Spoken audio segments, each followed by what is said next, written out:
लु हेर्नुहोस् त चलिरहेको BS6 गाडीभित्र चाहिँ अब सफा गर्दा चाहिँ भित्र चाहिँ एक बोरा धुलो रहेछ। हेलो एभ्रिवान, आज चाहिँ म टायर दोकान गएको थिएँ नि त। टायर दोकानमा टक्कै छेउमा हेरेको त एकजना हाम्रो गुरुजीले त गाडी त अन्त अब हुन्छ नि, अब सफा पनि हुन्छ नि एउटा प्रकारको नर्मल सफा। उहाँले त अन्त गाडी नै उल्टा पार्ला जस्तो गरेर चाहिँ अब सफा गर्नु हुँदैछ। सिटदेखि लिएर सबै निकालेर डल्लै बाहिर थुपारिराख्नु भएको थियो होइन। गुरुजी यति साह्रो किन भनेको, यो गाडी गुरुजी मेरोमा आएको छ अनि मेरोमा आउँदा अलिक सफा गर्नु मन लाग्यो भनेर उहाँले देखाउनु भयो। हेर्नुहोस् त, अब सफा पनि गर्नु किन मन नलागेको छ हेर्नुहोस् त। लो बल्ल मात्रै एक बोरा थियो, एक बोरा। अब कसले पनि चलाउनु थियो उहाँभन्दा पहिला होइन। उहाँको हातमा आएको छ अहिले फिलहाल चाहिँ गाडी। एक बोरा धुलो थियो, यो धुलोले नै बडी खाइसकेको थियो। पानी त हाल्नु हुँदैन भित्र, घडीहरूदेखि लिएर पैसाहरूदेखि लिएर अब के भन्नु, लाइटरहरू ती कुहिना आँटेसर छ।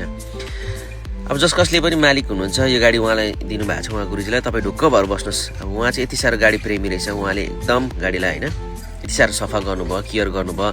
एकदम एक एकवटा चेपको धुलो निकालेर सफा गर्नुभएको छ। हावासावा लाएर चाहिँ अब पानी हाल्नु हुँदैन, BS6 गाडी हो बिग्रिहाल्छ। उहाँले त्यो म्याटहरू कतिवटा चाहिँ धुनुभयो होइन, पानी हालिदिने बिग्रिन्छ। हावा लाएरै उहाँले धुलो दाली सबै सफा गर्नुभएको छ। उहाँलाई चाहिँ एकदम मेरोबाट स्याल्युट छ। Thanks for watching, bye by.